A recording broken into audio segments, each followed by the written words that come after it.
I was 18 years old when I got married. I belonged to a very conservative family, a Baloch family, where good daughters never say no to their parents. My father wanted me to get married, and all I said was, if that makes you happy, I'll say yes.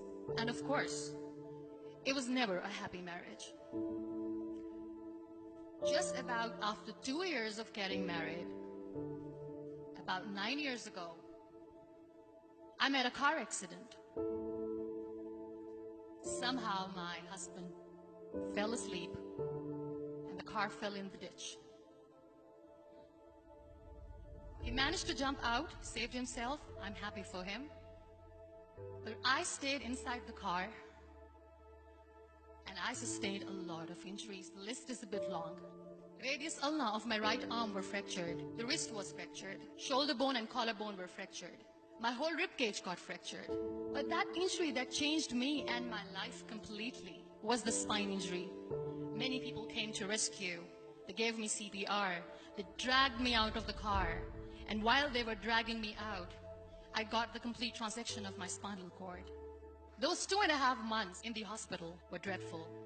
I was at the verge of despair. One day, doctor came to me and he said, well, I heard that you wanted to be an artist, but you ended up being a housewife. I have a bad news for you. You won't be able to paint again. Next day, doctor came to me and said, your spine injury is so bad, you won't be able to walk again. I took a deep breath and I said, it's all right. Next day, doctor came to me and said, because of your spine injury and the fixation that you have in your back, you won't be able to give birth to a child again.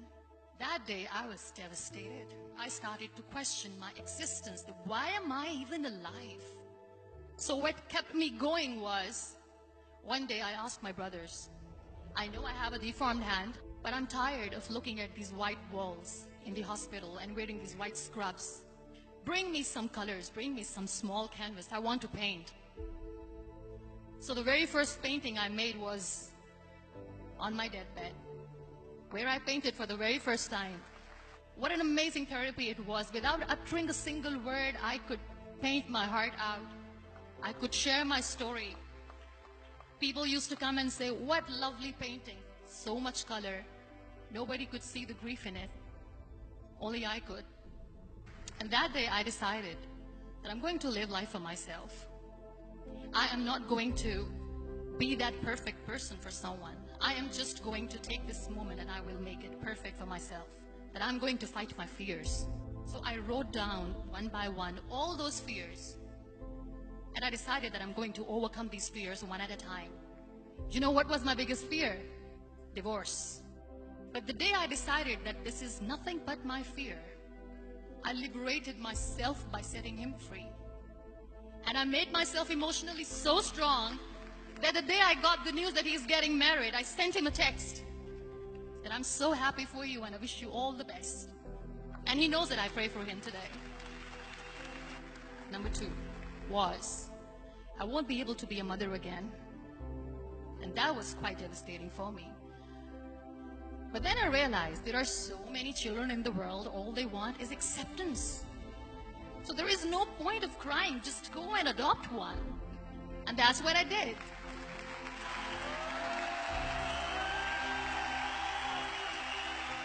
I gave my name in different organizations, different orphanages, and I waited patiently. 2 years later, I got this call from a very small city in Pakistan. I got a call and they said, are you muniba mazari? There is a baby boy and would you like to adopt? I could literally feel the labor pain. I said, yes, yes, I am going to adopt him. I am coming to take him home. And that day, I was 2 days old, and today he's 6. You know, when you end up being on the wheelchair, what's the most painful thing? People think that they will not be accepted by the people because we, in the world of perfect people, are imperfects. So I decided to appear more in public. I started to paint. I have done a lot of modeling campaigns. I decided that I'm going to join the national TV of Pakistan as an anchor person. I became the National Goodwill Ambassador for UN Women Pakistan, and now I speak for the rights of women, children. I was featured in BBC 100 Women for 2015. I'm one of the Forbes 30 under 30 for 2016. So when you accept yourself the way you are, the world recognizes you. It all starts from within.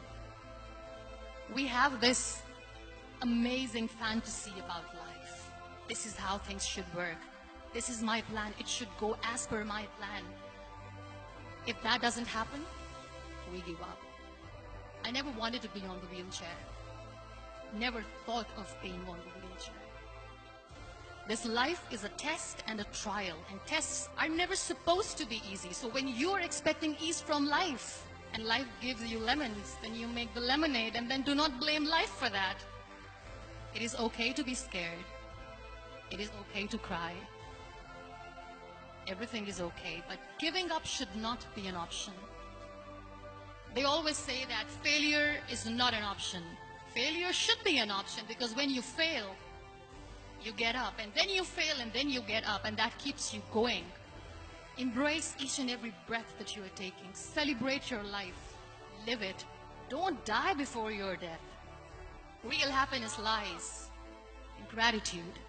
So be grateful, be alive, and live every moment.